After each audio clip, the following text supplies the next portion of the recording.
Olá, guerreiros, guerreiras, estudiosos aí da educação, pessoal. Vamos lá, gente, vamos em frente, né? A gente vai estudar agora os PCN, os temas transversais. Eu vou usar esse modelo de anotação aqui em tela virtual, porque eu continuo ainda viajando, mas a partir da próxima aula a gente já vai voltar para o nosso bom e gostoso quadro. Mas você pode colocar também sua opinião aí sobre o que você acha da aula. Se você gosta desse modelo, você coloca aí para mim que eu já tenho uma referência, mas às vezes uso mesmo por necessidade. Vamos lá, gente. Vamos para mais algumas anotações importantes. A gente vai estudar agora esses temas transversais, é uma parte específica dos PCN, né? E extremamente importante porque fala-se muito hoje nos temas transversais.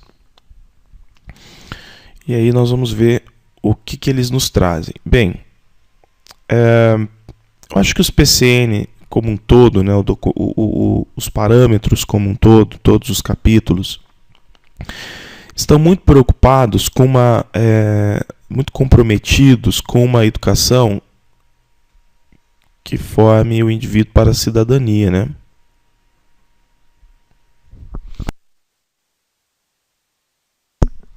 Então, aqui a gente tem o grande objetivo de todas as orientações educacionais, pedagógicas, didáticas que a gente tem dentro dos PCN.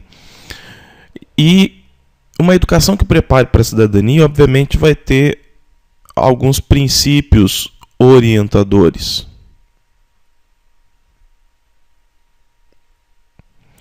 Alguns princípios orientadores, que são princípios que orientam justamente a educação escolar. Por exemplo, o princípio da dignidade humana. Lembrando até a nossa Constituição de 88, né? Que é bastante preocupada com essa questão da dignidade humana, e a gente acaba exportando esse princípio também para as atividades educacionais. O princípio da igualdade de direitos.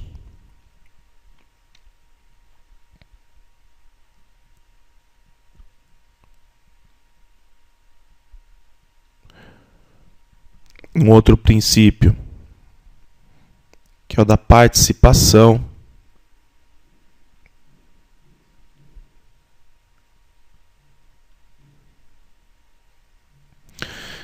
E também todos nós somos corresponsáveis, né, pela vida social. Então, o da corresponsabilidade.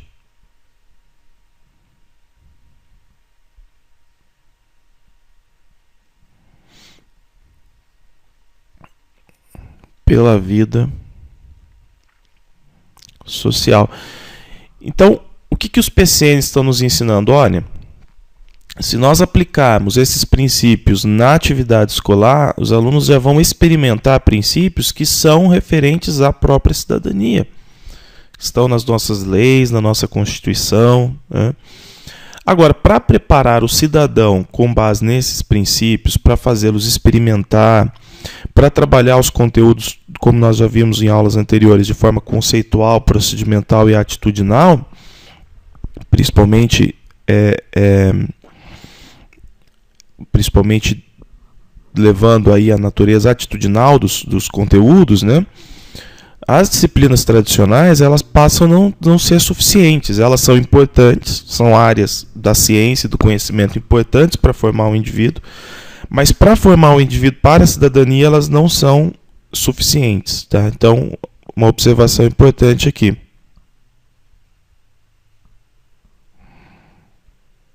As disciplinas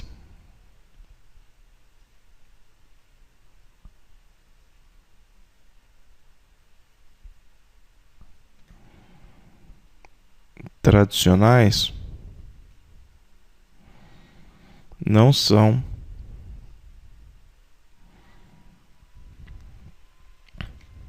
suficientes para formar o cidadão com base nos princípios que nós queremos e que são realmente necessários na vida, né? Então esse é um ponto muito importante.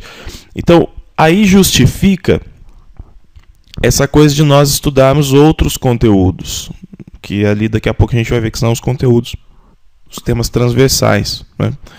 Então existem, obviamente, outros conhecimentos importantes. Agora, quando eu olho para a sociedade, para que a gente tenha mais uma justificativa para esses temas transversais, que são justificativas dadas pelos PCN, quando eu olho para a sociedade, eu vou ver duas coisas. Eu vou ver uma sociedade diversificada,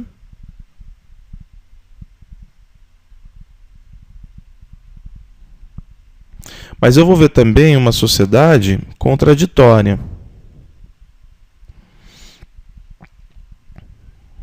É essa sociedade que nós vivemos. Ela é diversificada e ela é muito também contraditória. Só que nós também identificamos nela, né, ela é constituída de espaços. Ela é constituída de espaços de reprodução, obviamente. Nós reproduzimos ações sociais todos os dias. Mas é também constituída de espaços de transformação, o que é fundamental. A educação deve levar o indivíduo a uma formação que possibilite a ele não apenas reproduzir as ações sociais, mas transformar também as ações sociais e a realidade social. Nós estamos falando de uma educação transformadora. Então eu estou falando aqui o papel da escola é política, a educação é um ato político. Então, a educação, nesse sentido, a educação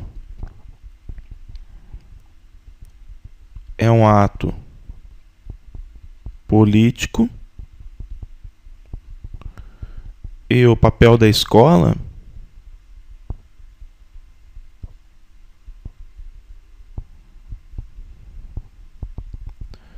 é político-pedagógico. Entenderam? É político-pedagógico. Que é justamente, são ideias que são defendidas pelas tendências progressistas e que a gente tem aqui no nosso país o grande introdutor dessas ideias aí, o Paulo Freire, né? Então, a educação como um ato político e o papel da escola como sendo político-pedagógico. Bem, o que mais que nós temos? Então, isso tudo que a gente está vendo, que eu estou dando uma introduzida aqui, é justamente para nós justificarmos a importância de se estudar os temas transversais. Porque a escola, quando ela vai, então, diante desse papel aqui, né, da escola, quando ela, na verdade, vai desenvolver o projeto educacional, ela tem que estar comprometida com o desenvolvimento de várias capacidades dos alunos. E principalmente de capacidades que vão permitir, vão possibilitar ao aluno que ele possa intervir na realidade, que ele possa transformar essa realidade. Então é fundamental que eu não limite a formação do meu aluno ao estudo das disciplinas tradicionais. Por isso que há, então, a introdução, justifica-se a introdução dos temas transversais, para nós alcançarmos esse ideal educacional que nós queremos. Tudo bem? Então, o estudo dos temas transversais envolve o estudo de temas como a ética, como meio ambiente,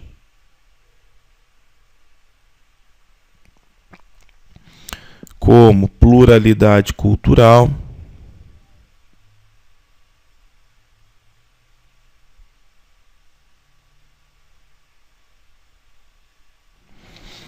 como, por exemplo, saúde, orientação sexual,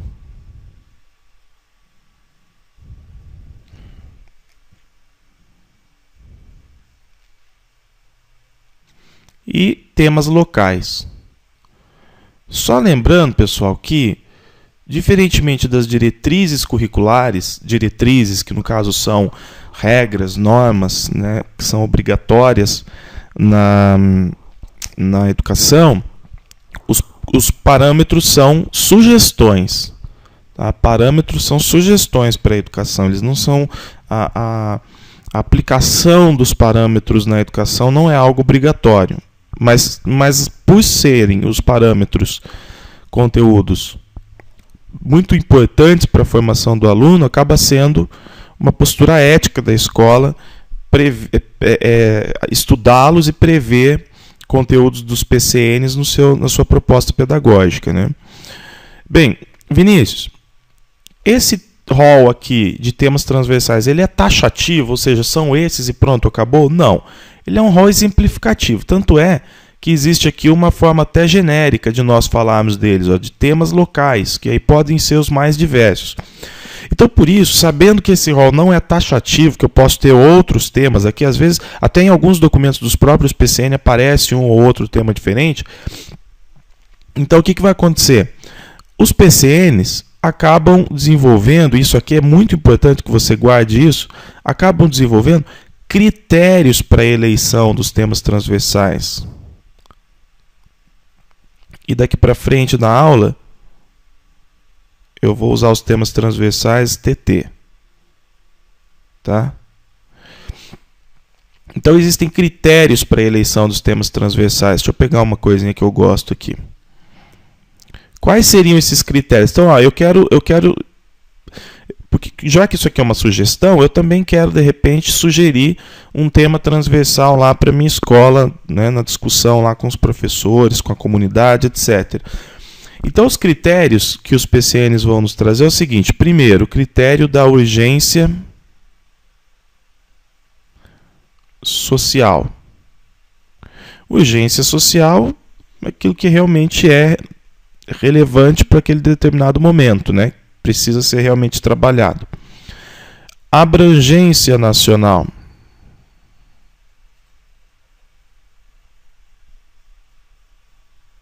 Um outro critério.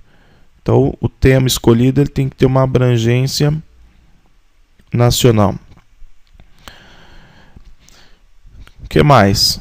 Bom, eu tenho que escolher um tema que possa ser ensinado no ensino fundamental. Então, a possibilidade... Vamos pôr assim, a possibilidade do tema ser ensinado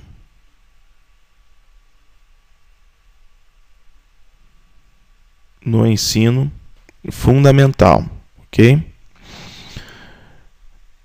Uma outra coisa de ser ensinado é, obviamente, do aluno aprender, né? Então, na verdade, ficaria até melhor essa frase, possibilidade do tema poder ser ensinado e aprendido no ensino fundamental.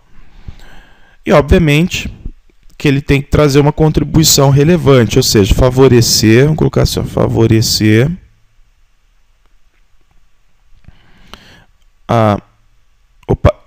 a compreensão, favorecer a compreensão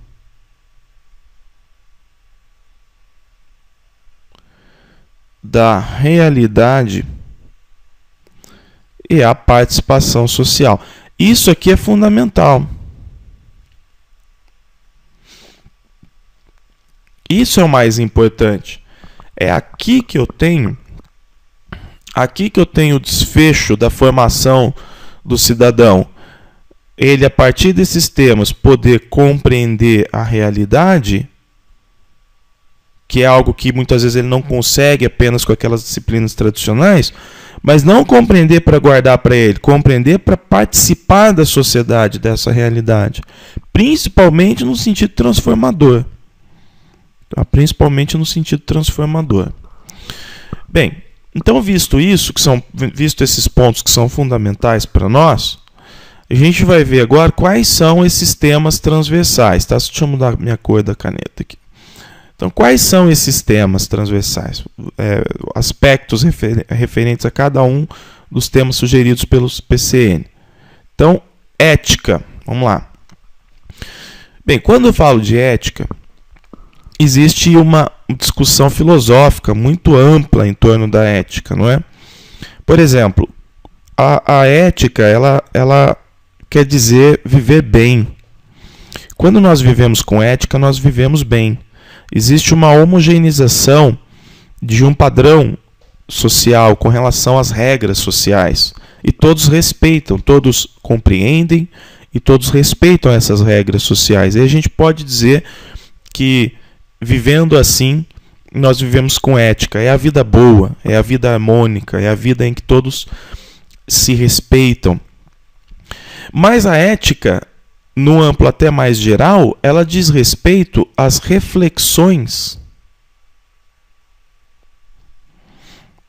As reflexões sobre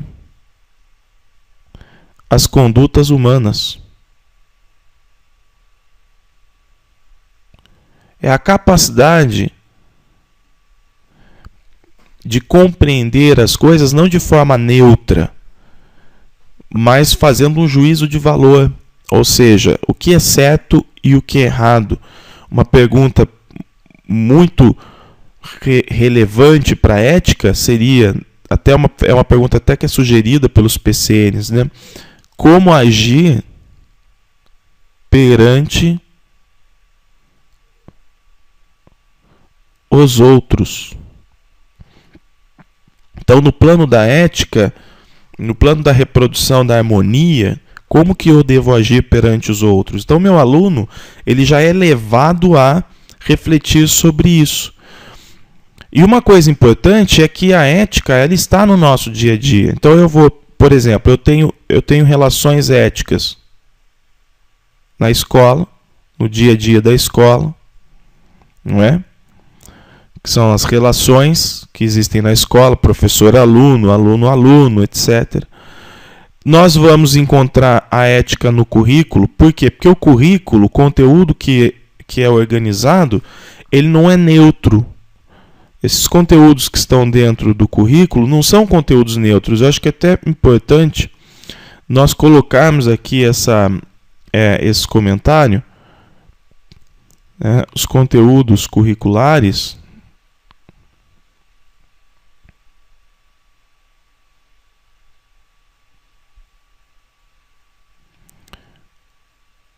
não são neutros. Ou seja, eles tendem a assumir uma postura do que é certo, do que é errado, do que é bom, do que é ruim, o que fazer, o que não fazer. Então, obviamente que eu encontro a ética, né, dentro desses currículos. E, obviamente, que também nós vamos ter a ética, então, nos temas transversais. Eu falei que eu ia colocar só o TT, mas acabei escrevendo aqui. Então, nós estamos sempre... O aluno ele está rodeado de situações nas quais também está a ética. Tá? Qual que seria o objetivo de levar o aluno a refletir sobre as questões éticas, de aplicar essa reflexão, esse conteúdo no dia a dia dele? Então, o grande objetivo de se trabalhar esse tema transversal é desenvolver no aluno autonomia moral, tá? Desenvolvimento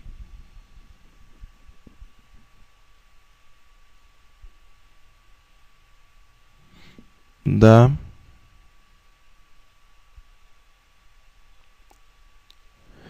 autonomia moral. Autonomia moral é a capacidade de o aluno tomar a decisão certa sozinho.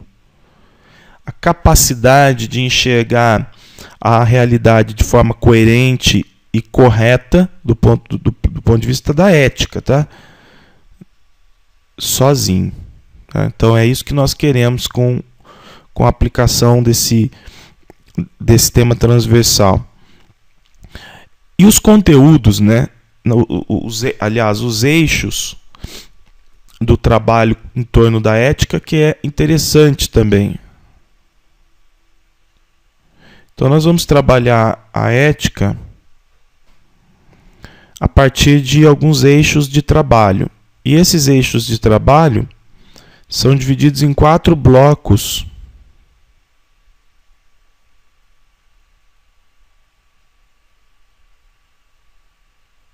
de conteúdos. Então, esse tema geral, ética, essas reflexões e tudo mais, a gente pode trabalhar explorando a questão do respeito mútuo, sempre levando em consideração o conteúdo nas suas dimensões conceitual, procedimental e atitudinal. Eu posso trabalhar aí a ética focando a justiça e também o diálogo e solidariedade.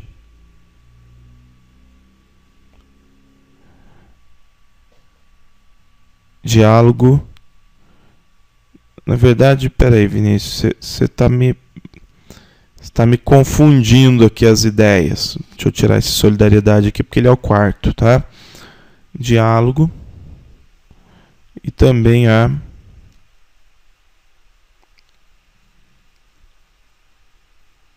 solidariedade. Ok? Agora, eu pergunto para você, todos esses valores aqui estão relacionados a um princípio maior, não é? Qual é o princípio maior? Vamos colocar assim, ó, valores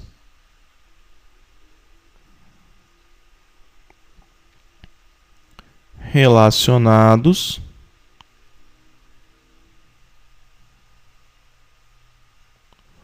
ao princípio da dignidade humana, que é aquele que está lá na frente, lá no início da nossa conversa aqui, da dignidade humana.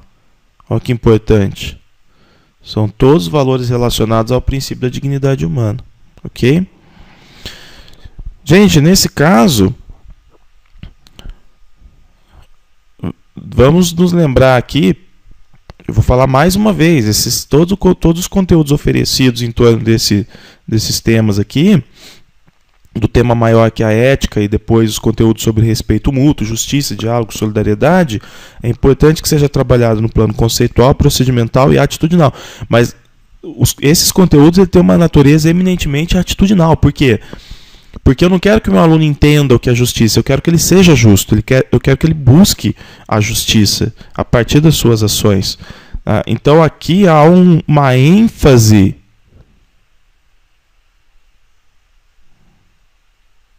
na dimensão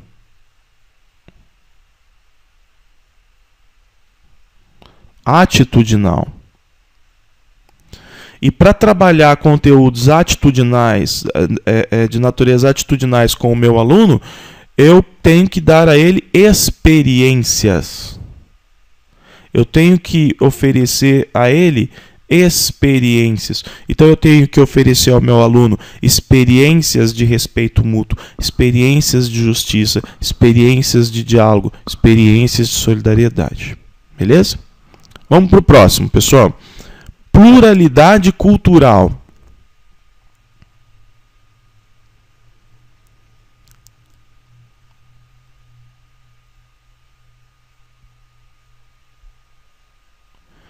Pluralidade cultural.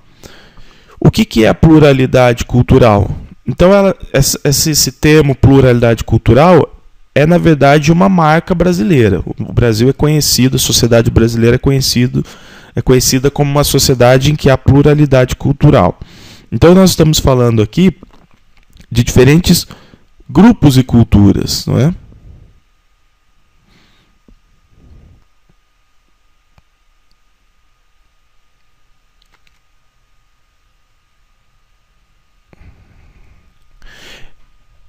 É algo que não deve ocorrer apenas na paisagem que nós vemos, mas no sentimento. É um sentimento que respeite a pluralidade cultural. Diferente de muitos países, principalmente na Europa, que são totalmente etnocêntricos, que valorizam apenas a própria etnia e subjugam as outras. Então a sociedade brasileira é muito plural. Ó. Sociedade brasileira. Sociedade brasileira, nós vamos encontrar o quê? Se você for lembrar lá, principalmente da obra O Povo Brasileiro, do Darcy Ribeiro, um antropólogo brasileiro que foi ministro da Educação, né? Darcy Ribeiro, foi o grande idealizador da LDB. Então, lá na obra dele, O Povo Brasileiro, ele vai dizer, olha, a sociedade brasileira ela é plural, ela é miscigenada, ela é composta de negros, ela é composta de brancos, ela é composta de índios, ou índios, brancos e negros. E, obviamente, que há uma miscigenação entre esses três aqui, não é? Há uma miscigenação.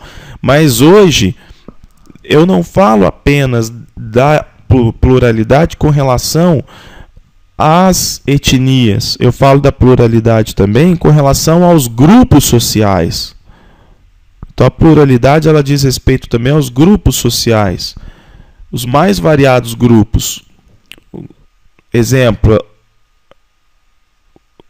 grupo LGBT. Então, respeito à pluralidade diz respeito, por exemplo, eu preciso respeitar índios, eu preciso respeitar negros. No caso dos brancos, são as mais variadas etnias decorrentes da vinda dos imigrantes, não é? Imigrantes do mundo todo.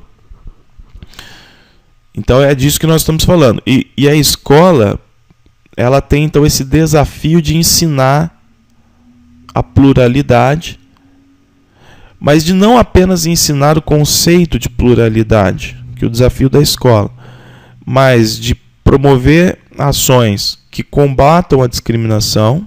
Então a gente está falando de uma necessidade de se combater a discriminação,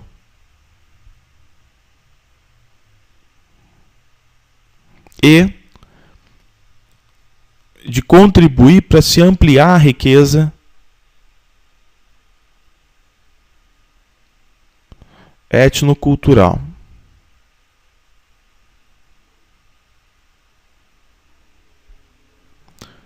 Do país, tá? Então aqui o professor ele vai trabalhar nas mais variadas disciplinas, como a gente vai ver daqui a pouco. Os professores vão trabalhar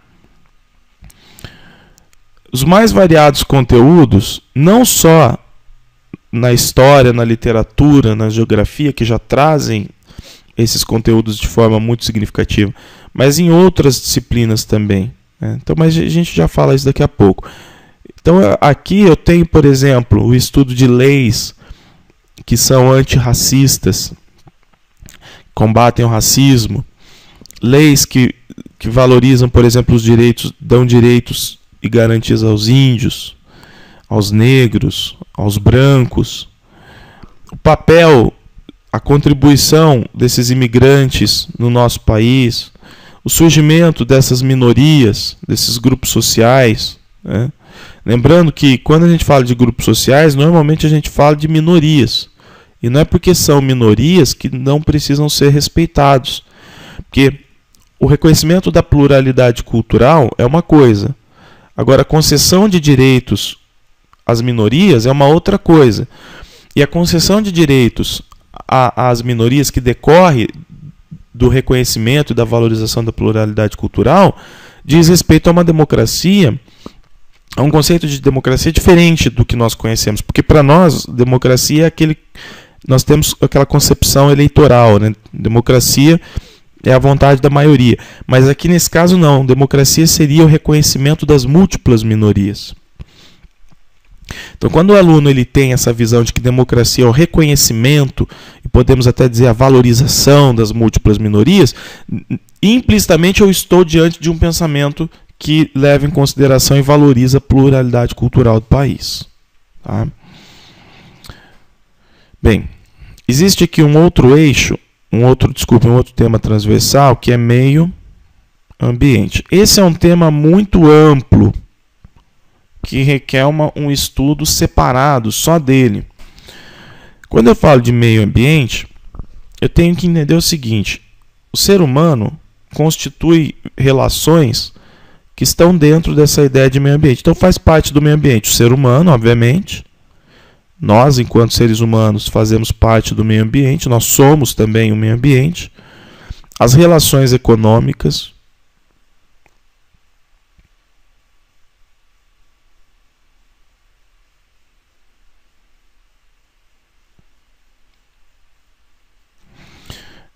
e, obviamente, as relações sociais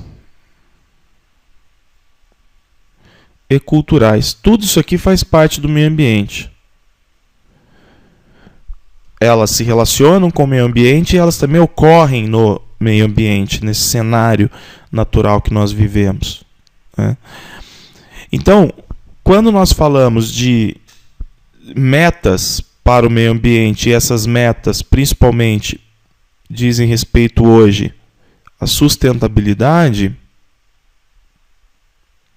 eu tenho que levar o meu aluno a compreender essa importância da sustentabilidade, manter o meio ambiente que nós temos como meta, né, para manter essas relações aqui. Então, manter um ambiente significa trabalhar em prol do ser humano, das relações econômicas, das relações sociais e culturais, porque sem esse meio ambiente elas tendem a desaparecer. Essas relações elas vão desaparecendo. Elas ocorrem desde que haja um cenário adequado para que elas possam ocorrer. A agricultura, o agricultor planta se houver condições favoráveis. Nós vivemos como sociedade se houver condições favoráveis. Não é? O ser humano existe se existirem as condições favoráveis. Então, as metas em torno da sustentabilidade, quando a gente fala de sustentabilidade, nós estamos falando de metas. Que metas? Metas como crescimento cultural,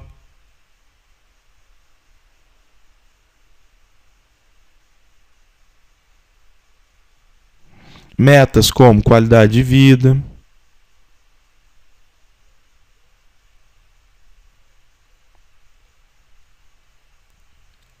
metas como equilíbrio ambiental. Então, ao trabalhar em prol da sustentabilidade,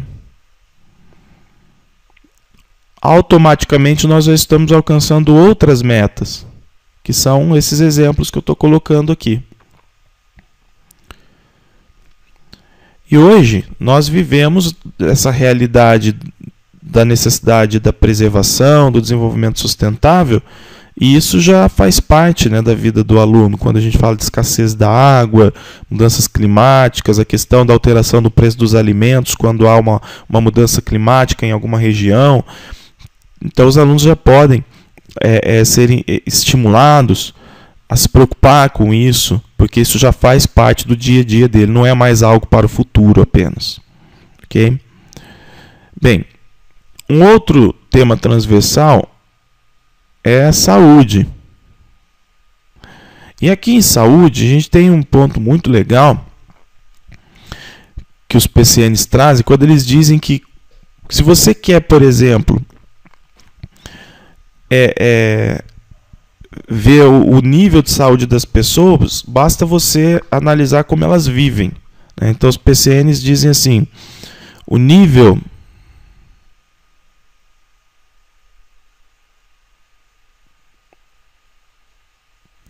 de saúde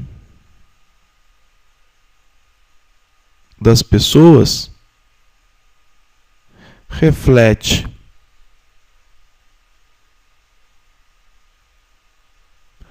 a maneira como elas vivem. Tá vendo? O nível de saúde das pessoas reflete a maneira como elas vivem. Então, quando a escola vai trabalhar a saúde lá desde o começo do ensino fundamental, ela está trabalhando o que? Hábitos saudáveis e a valorização de um ambiente saudável também. Veja que há uma conexão imediata entre, por exemplo, o tema meio ambiente e saúde. Entre saúde e o que nós vamos ver o próximo, orientação sexual. Automaticamente eles estão interligados, né? Então, por exemplo, a qualidade do ar que eu respiro não diz respeito à saúde? Lógico que diz. Qualidade do ar. A qualidade da água. Tudo isso diz respeito à saúde. Só que diz respeito também ao meio ambiente. A qualidade do alimento.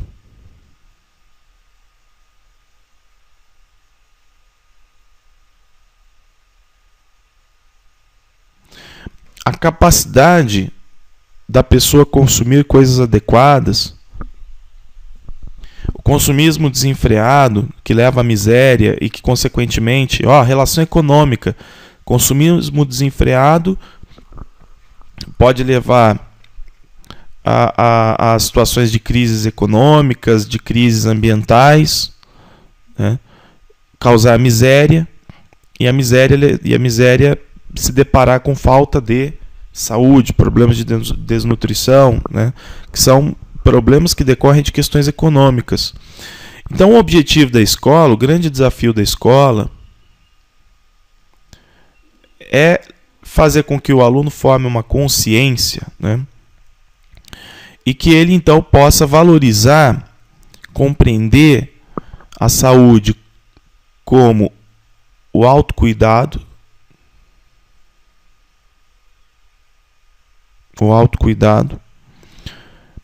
a saúde como um direito, mas também como uma responsabilidade social.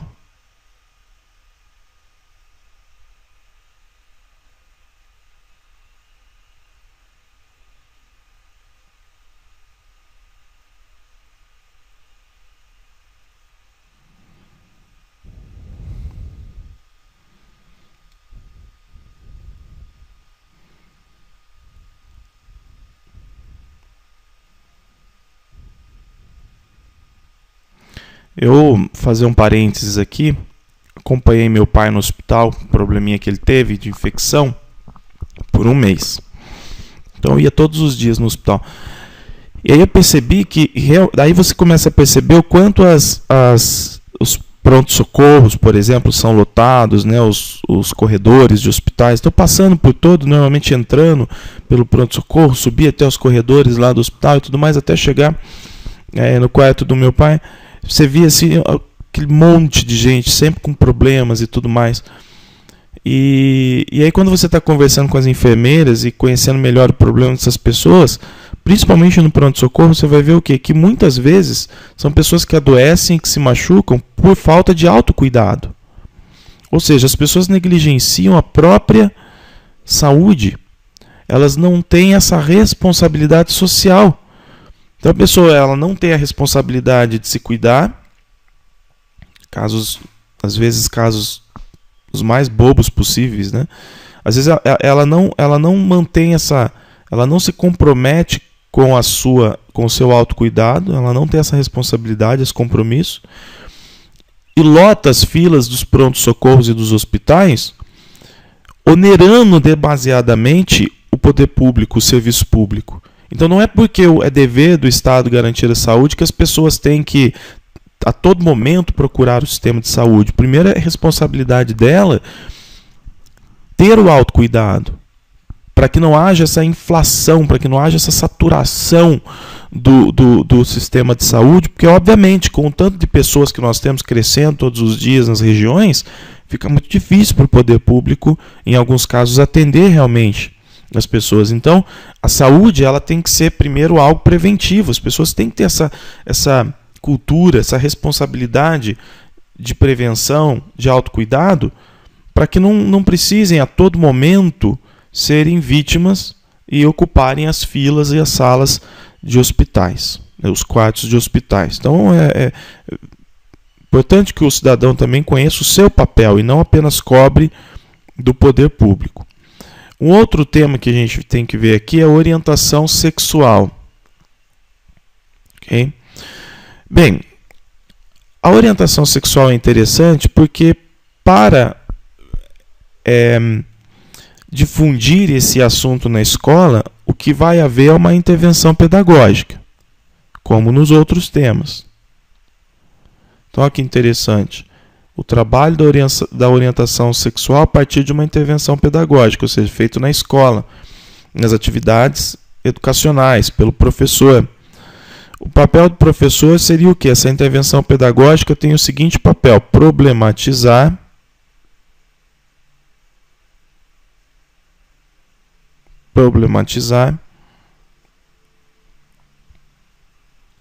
questões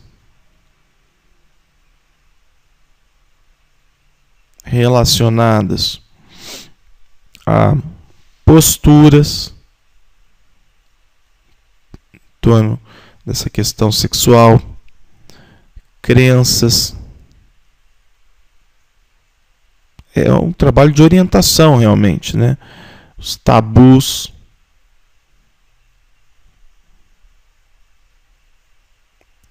também os valores, tá? Então, esse é o papel da intervenção pedagógica. Problematizar essas questões para esclarecer isso para os alunos.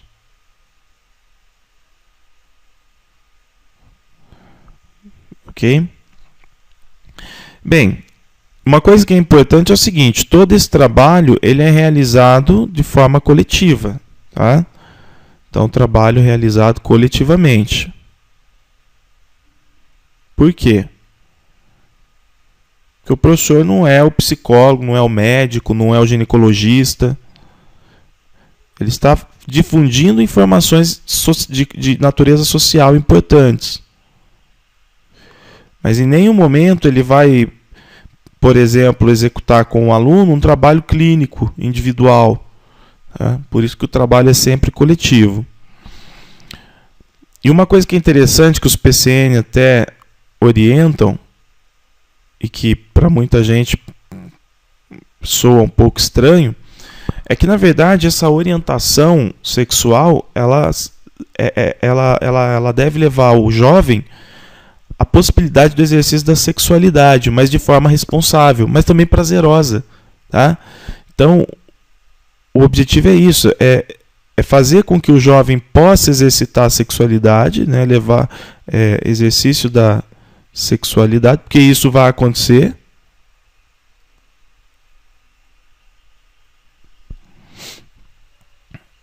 De forma responsável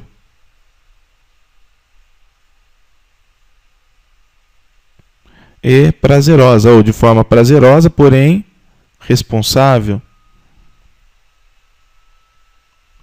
Então esse é um ponto importante. E isso aqui são palavras trazidas pelos PCN, tá? Às vezes pode soar aí, nossa, mas prazerosa e tal, aquela coisa toda, né? Aliás, a gente tem um ponto interessante aqui, que significa o seguinte, são eixos. Então o professor ele vai poder intervir a partir de alguns eixos, como por exemplo, corpo humano, estudando, né, as características biológicas que estão relacionadas às questões sexuais, as relações de gênero,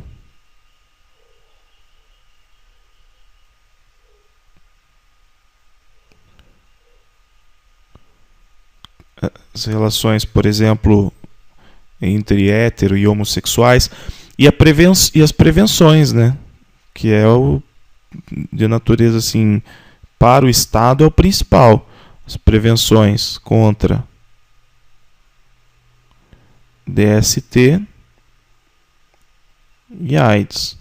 Porque aqui a gente tem uma necessidade social, né, de prevenir, de realmente de orientar as pessoas para que a gente não viva aí, inclusive epidemias, desses problemas tão graves para a saúde humana. E vamos pensar no social, que gera muito custo para o Estado também. E aí, por fim, eu vou até colocar aqui de forma diferente os temas locais. Então, os temas transversais eles podem ser pensados localmente também. Então, os temas locais eles podem ser definidos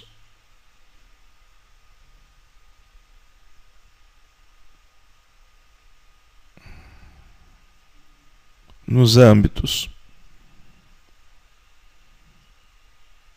do estado em que a pessoa vive, da cidade em que a pessoa vive e ou da escola na qual ele estuda. Ok? Então, com base naqueles critérios que nós vimos antes, os professores vão definir lá, o que nós vamos estudar? A questão da violência. Nós vamos estudar, por exemplo, sei lá, regras de trânsito.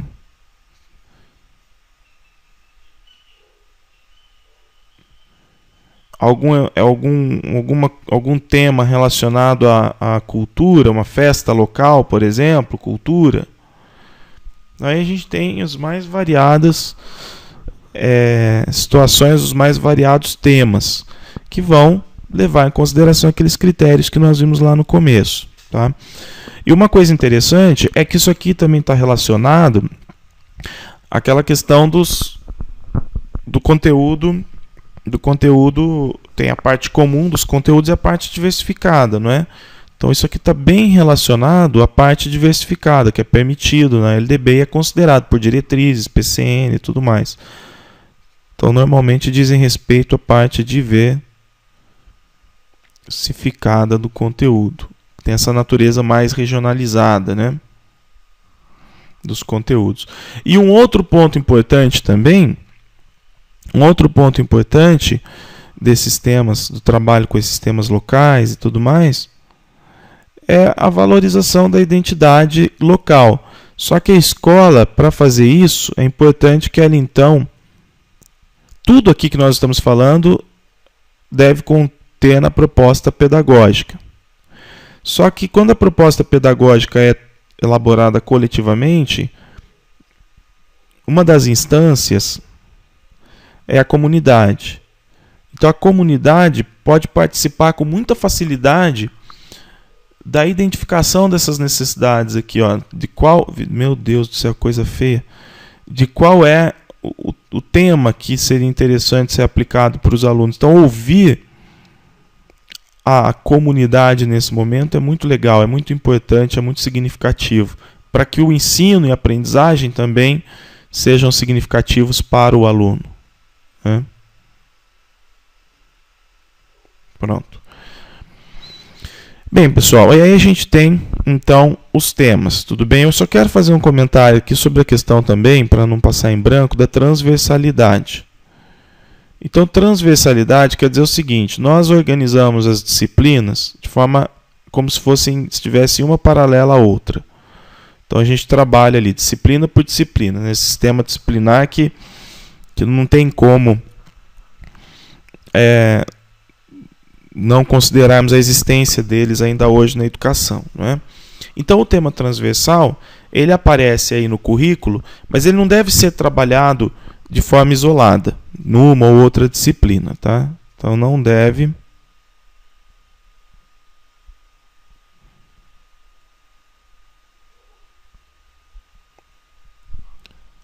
trabalhado em uma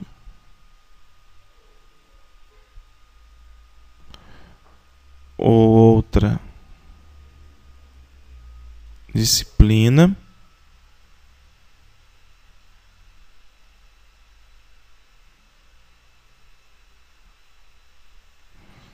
de forma isolada. Tudo bem? Então, se eu vou, por exemplo, trabalhar um determinado conteúdo, então eu tenho aqui a disciplina A, disciplina B, disciplina C, disciplina D, tenho aqui todas as disciplinas. O que acontece com o tema transversal? Ele aparece aqui, ó.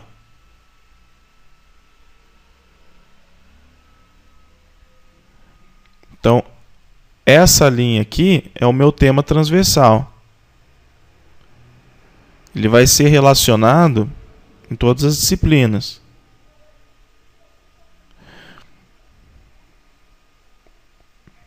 Então, se eu vou estudar corpo humano, não quer dizer que eu precise estudar esse tema, esse conteúdo apenas, né? Por exemplo, no que diz respeito à saúde ou orientação sexual, eu não preciso estudar apenas na disciplina de sociologia, por exemplo. Eu posso estudar em outras, de biologia ou de ciências. Posso estudar em outras também. Tá? Então, os PCNs vão dar uma orientação que é muito importante para nós agora, nesse momento. Tá? Que é o seguinte, os PCNs vão dizer o seguinte, ó, o trabalho com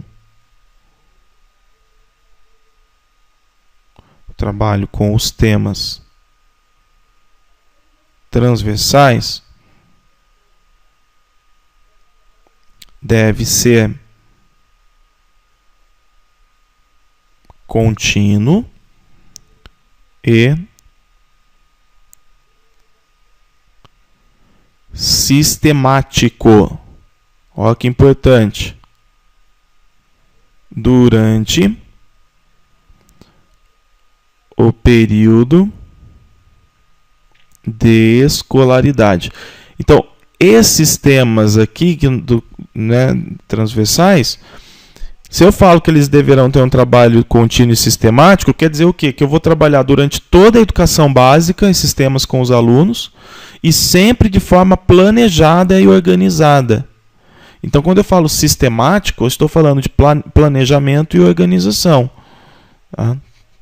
E quando eu falo de contínuo, eu estou falando durante toda a educação básica, lá do primeiro ano do ensino fundamental até o terceiro ano do ensino médio.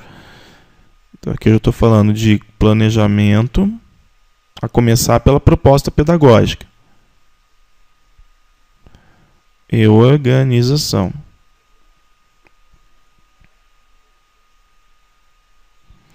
Agora, voltando nessa ideia aqui, se eu tenho a necessidade de trabalhar o tema transversal de forma transversal em todas as disciplinas, então eu posso falar também de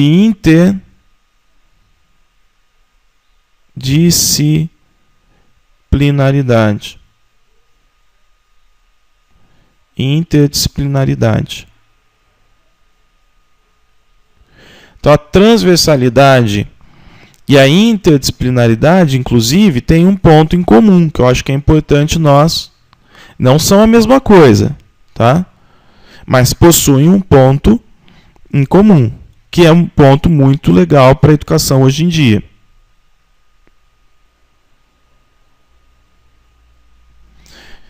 Que é a visão, né, da complexidade do real. Entenderam? Então, o ponto em comum é que tanto um quanto o outro apontam a complexidade do real, ou seja, o ensino disciplinar é muito fragmentado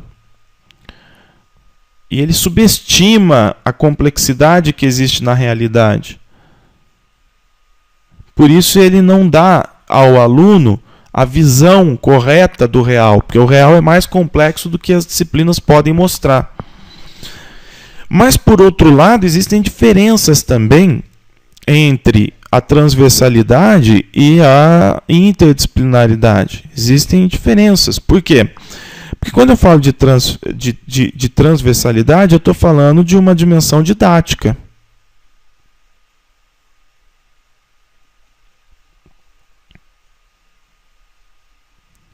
Ó, eu estou falando do quê? De uma forma diferente de organizar o estudo, de uma forma diferente de se aplicar temas relevantes.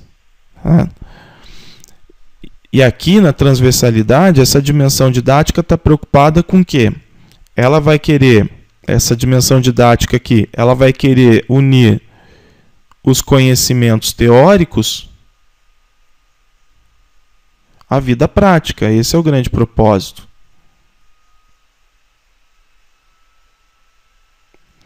Só que na interdisciplinaridade, a gente está falando de algo um pouco diferente. Na interdisciplinaridade, eu estou falando de uma abordagem que é epistemológica, ou seja, de uma forma de abordar conhecimentos, objetos de conhecimento. Então, aqui eu estou falando de uma abordagem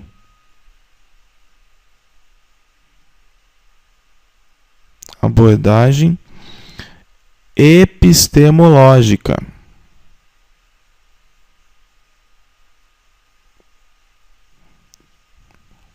Abordagem epistemológica.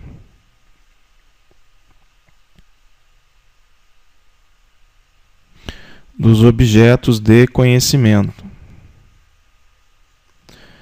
Então não diz respeito só a uma questão, uma dimensão didática, mas é uma forma como eu vou abordar os conhecimentos, não de forma disciplinar, mas de forma interdisciplinar.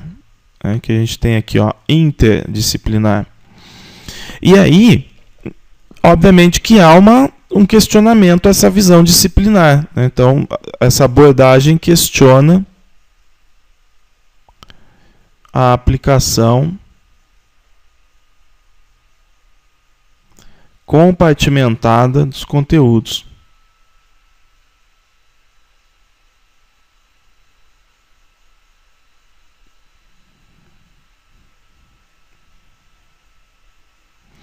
Ok?